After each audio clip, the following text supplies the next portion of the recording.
Good morning, it's Shanna. This week I wanted to do a VR to Kait at Moonflower Moments. She just did a video, I think it's her most recent video, as of today at least, called My Gratitude Decks, hashtag My Gratitude Decks. It's the decks that she is most grateful for in her practice this year. So she has 12 prompts. So I went through my decks, as we do, and chose a deck for each of the prompts.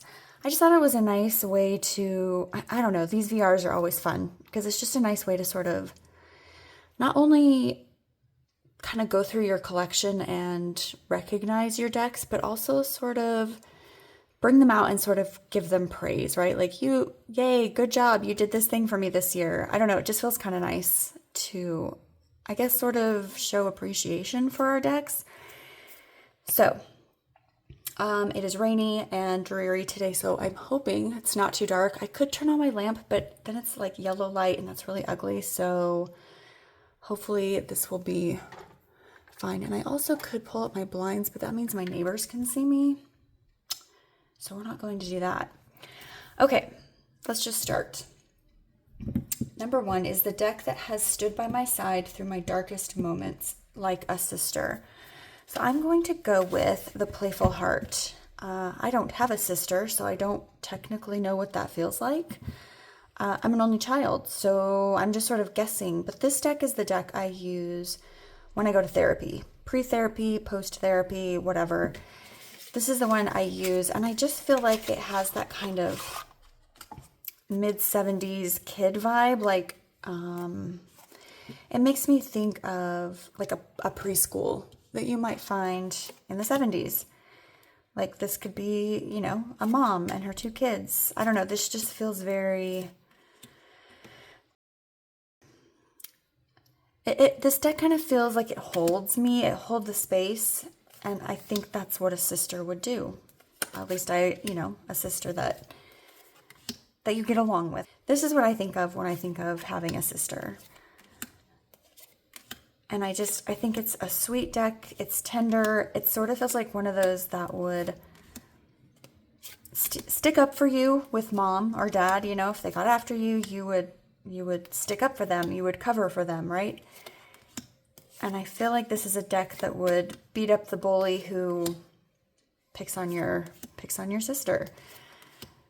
I just think it has that sibling vibe. You know, it's caring, it's sweet, but it's also kind of like, it's going to get in your face and it's going to tell you you look stupid and that sweater looks dumb on you and take off those boots because they're not yours. That kind of energy, at least in my head. In my head, this is what it feels like. This deck stands by me. It sees me through therapy. It tells me the truth, but it's gentle and it holds space for me, and I'm not sure if I could over-explain myself anymore on that. So let's put it away and move on to the next prompt, which is the deck that has told me the hardest truths. And I'm going to say that's my Morgan Greer. This one is one of my, I would say I have three main everyday readers, and this is one of them. Not necessarily my favorite. I would say the three of them hold equal favorite within my practice. But yeah, this gets right to the punchline. It's not mean, not even a little bit, but it's also not going to dance around the answer. So this has given me some exceptionally clear and accurate readings over and over and over. I use this one a lot, again, because it's an everyday reader. I use it for like work-related questions. That's not the only thing I use it for, but it is really good for those interpersonal type readings. And because it's so accurate, because it's so truthful and honest, it delivers those hard truths. Sometimes I'm like, I feel like I'm just like over explaining and rephrasing the question. I think you get it. So that's the Morgan Greer. I won't even flip through it because I know we've all seen it. This is a favorite. This one has, is kept in a a very special, easy access, whenever I need to use it, spot in my house. So love, love. Okay, the next prompt is the deck that gave me language for my feelings. This is you know what? I have all three of my everyday readers. This is a second everyday reader. Not second place, just a second one. This deck, this is another one that's sort of just like no holds barred, truthful, just kind of in your face energy without being aggressive. It's not mean. It's not going to hold your hand. It's going to make you put on your boots, put on your jacket, get your bag. We're going. Let's go. Move. Get out of bed. Stop feeling sorry for yourself. This is how you're feeling. Here, I'm giving you the word. This is how you're feeling. Now grow up and get over it. That's kind of what, the vibe of this. And I make it sound like she's a mean deck. She's not. For me, she's like my alter ego. I have this temperament in me, but you really have to get me riled up to have it come out in anything more than just like sarcastic snarkiness. And that just only takes you so far. And when my feelings get hurt, this deck is a great one to come to. When I'm feeling something that I don't really understand, or I'm so frustrated that I can't really think straight or process whatever it is I'm trying to process, this is a deck I come to. So it stays, again, right close, stays on my shelf at all times. I love to read with it. I will say I did go through recently and I put in very tiny letters. I wrote what the card is because it's Thoth and I don't know Thoth. So I just, besides I believe it's obviously the majors, and I think the court cards also, are obvious. Obviously the aces, I don't know, maybe the courts aren't either. Yeah, the knight. So the courts are labeled as well. But the rest of the cards, some of them I could kind of guess. This is probably the Four of Cups, if I remember right. Oh, Four of Swords. Okay, see, I don't know. So anyway, I cheated and I wrote it on the back, but unless you knew, you would never know. Obviously that one doesn't have it. This one does. Again, if you didn't know it was there, you would never know it was there. So I love this deck. She's good to me, and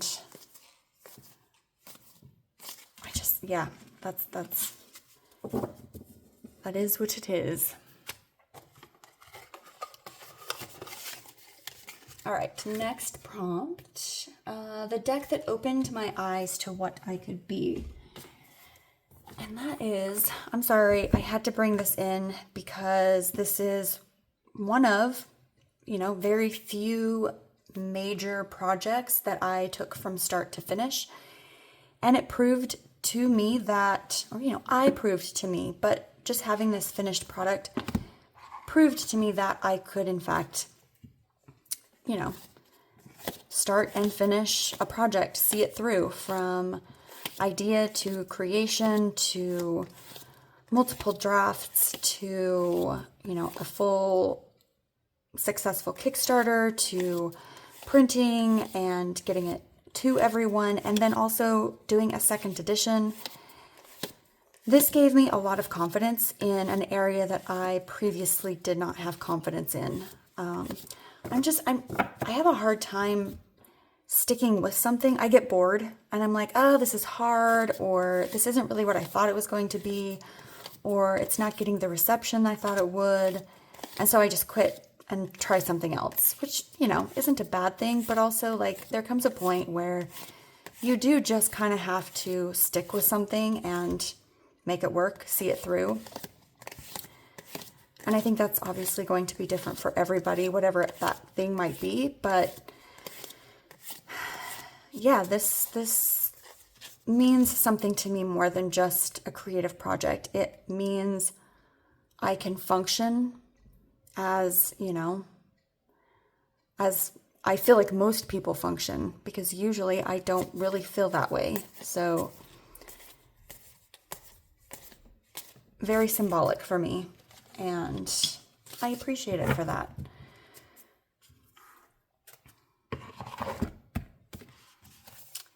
That is the Little Bird Tarot by me. So, okay, next is the deck that dared me to live. And ironically, or maybe unironically, I don't know, it's the Death Doula. So this one just, I'm not really sure how to dig into this without getting all in the weeds, as we say. This one answers the hard questions that I find myself asking now and then. Not only in like a surface level, ta-da, here's your answer, but in a raw and visceral kind of way.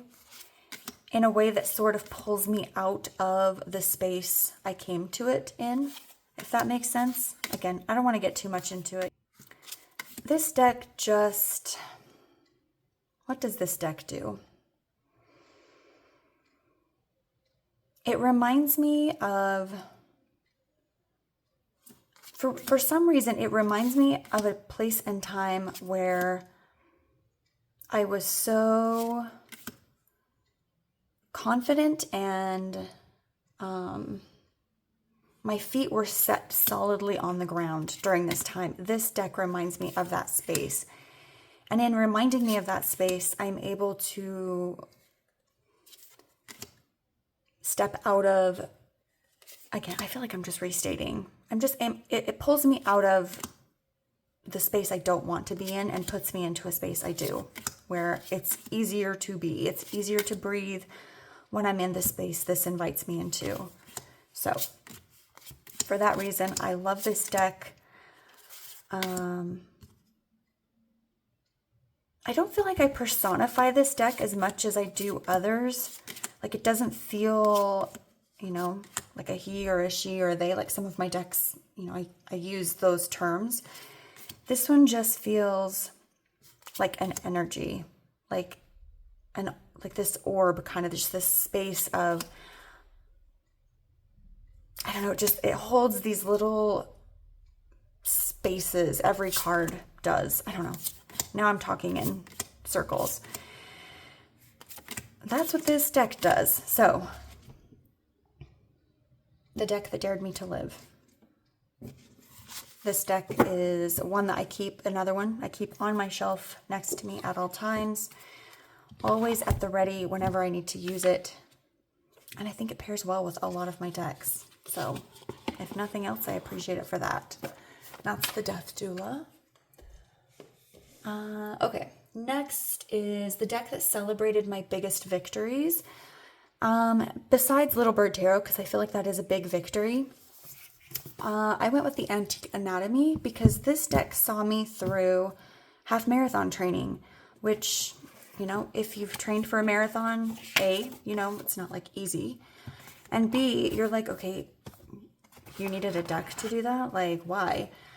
Because I trained for this marathon, or half marathon, just to be clear, by myself, which I've never done before. It was a challenge. You know, every single run meant I had to set my alarm the night before. I had to get up with it. I had to get my run clothes on. I had to plan my route. I had to plan my nutrition for the run. I had to map my run. Did I say that? You know, yeah, plan my route.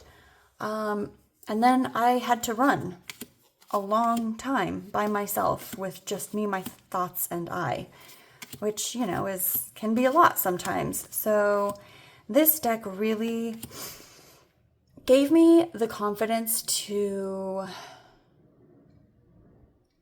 well, for one thing, it was fun. I've never really used tarot and running together, so it was fun. It was fun to pull some cards and have those energies with me along the way. It was fun to, I created, I want to say, I don't know, 3 or 4 or 5 or 6 some odd spreads that I used throughout my training season, which was about 6 months, right? March, April, May, June, July, August. It was about 5 months. So just being able to have fun with it, and this deck is really cheeky, and I really appreciated that because I needed that sense of like, I just needed it to not be so serious, and this deck really helped me with that. This was brand new to me. I bought this specifically for training for this, that half marathon that I did in August, and it did the job beautifully. So I actually went ahead and purchased Claire Goodchild's, I believe it's the Oracle of Oddities, the next rendition of that printing. I hear it's supposed to be here at some point. I don't know when. I don't remember her last email, what the timeline was, but I thought it would be fun to have the Oracle that goes along with this to use for the same reason. So I enjoyed having this that helped me celebrate this huge thing that I did. And now I have this beautiful memento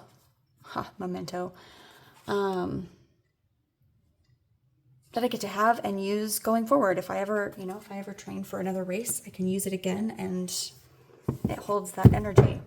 Okay, the next deck is the deck that taught me the importance of stillness.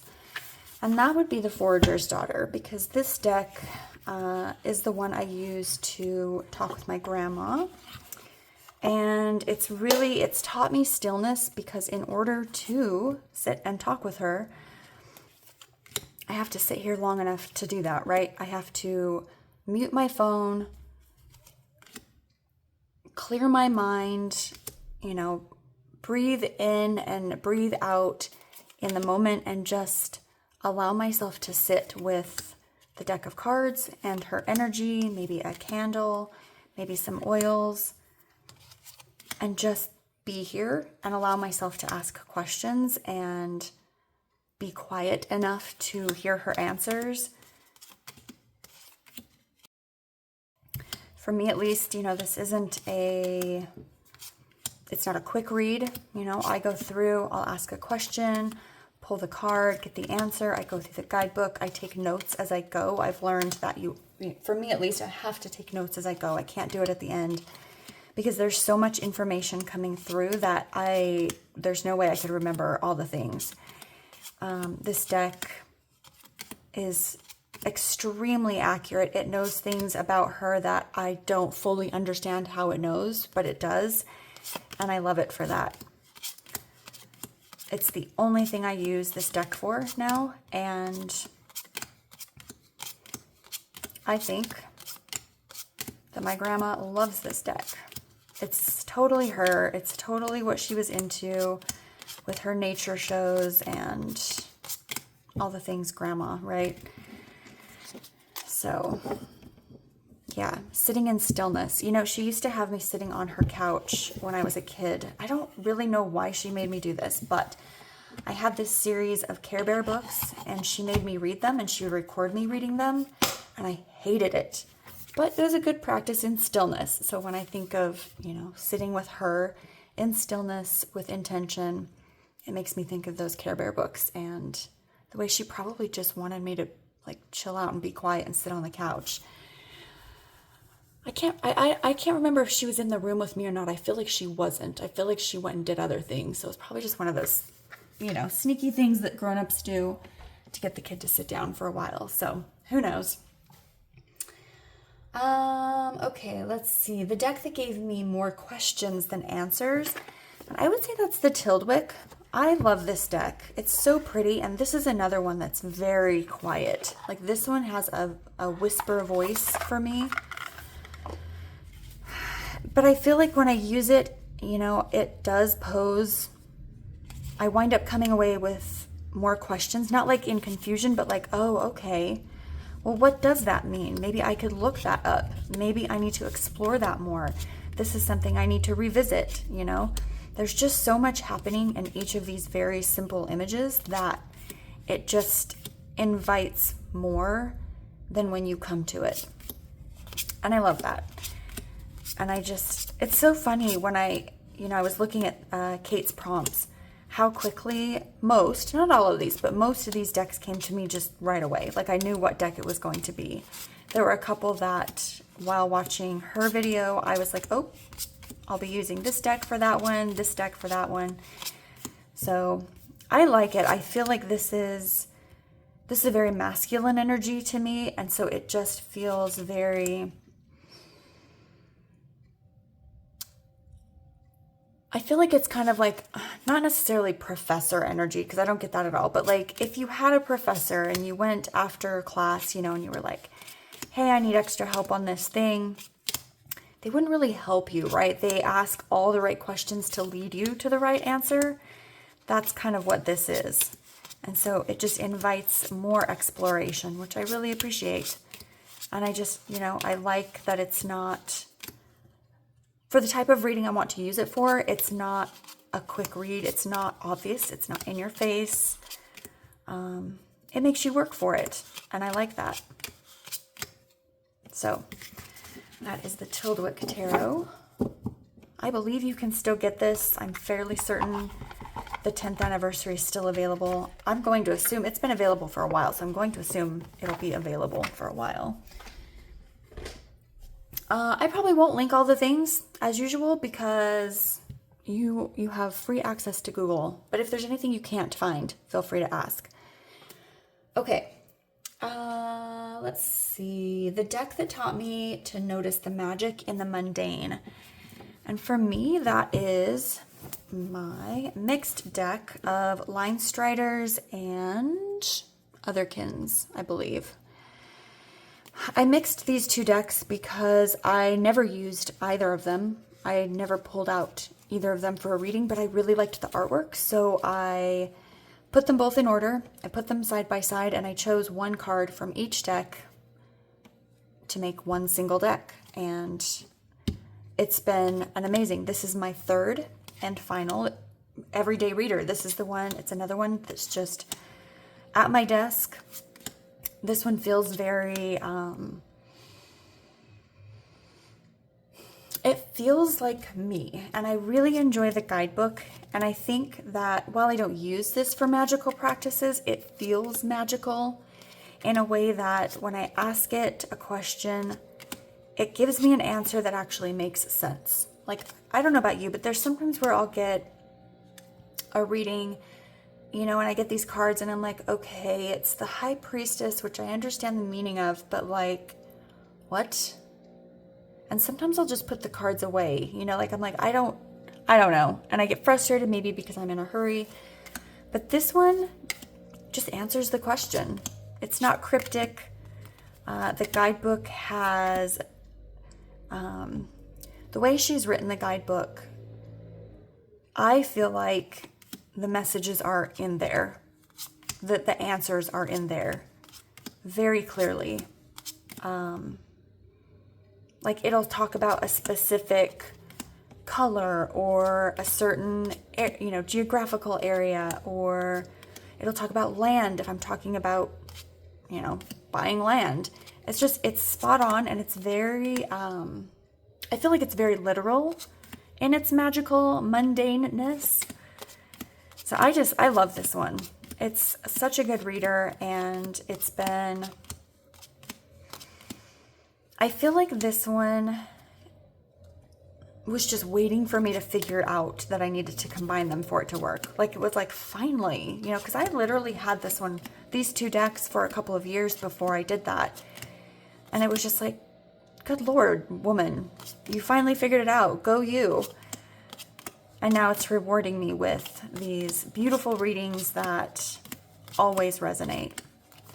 So for that, what was this prompt? The deck that taught me to notice the magic in the mundane. And I just really like that. Her artwork is just it works for me very well. And I do enjoy her decks. Oops, I'm just throwing things. Okay. The deck that encourages me to embrace levity. So I kind of had to look it up. Like, I understand what levity is, and I sort of could probably use it in a sentence. Actually, what did it say? So I asked Google, what does it mean to embrace levity? So I wanted a better grasp of what that meant. And it says to intentionally and joyfully accept a sense of lightness, humor, and playfulness in life, even during difficult times. And as soon as I read that, I knew that my Sassy Dragons needed to be it. Because this deck, I don't use it often. So far, I've only used it for work, because there for a while work was very serious and difficult and blah, blah, blah, all the things. And this deck not only gave me permission to basically say fuck off, to these things that were happening that were kind of out of my control. And some, even some that were in my control, but that I didn't necessarily need to control. This deck really helped me through that. And it was just like, it was funny and it was cute. And it was just this like best friend that, did you have that best friend in school that when someone made you mad, like someone hurt your feelings, or, you had a boyfriend that broke up with you, did you have that best friend that would call them and prank call them, or call them and tell them what they thought of them? Like, I had that best friend. She was chaotic at best. But that's this deck for me. She's got my back. She doesn't worry about hurting anyone's feelings. Like, she's not going to be like,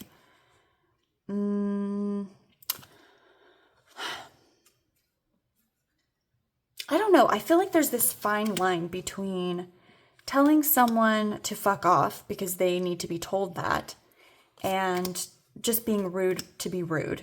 Like, I think there's a fine line between those two, and I think this deck is the first. This deck is not rude just to be rude. It's rude because someone else started it, right? I'm not good at that. Like, I don't know. I guess in some situations I can be. But for me, there's a very big gray area between being that person of telling someone off and going too far. I tend to go too far, or I feel like I do. I don't know. I worry too much. There we go. Let's end on that. I worry too much. I get too much in my head, and I just needed this deck to say the thing for me, because that's where I've been. So I love this deck. It's so good. It's so, so, so good. And I love it. And it's my best friend in a deck. Okay, what's the next prompt? We have the deck that shifted my practice. So I would say, without a doubt, the deck that shifted my practice is the Herb Crafters. This was a repurchase for me. I bought it early in my tarot journey. I don't know how else to word that, and it sounds a little cheesy to say, but it's also very true. Anyway, I rehomed it because it wasn't working, all the reasons, the court cards are renamed, blah, blah, blah. And then it came back to me, and this deck taught me what kind of deck I like to use. Truly, truly. Like, I've gone through so many kind of phases and experimentation with decks, trying to figure out what works, what I like, what talks to me, what won't. And this deck really ground in the idea that this more real, for lack of a better word, I'm sure there's a better way to put it, but this real world works for me in tarot.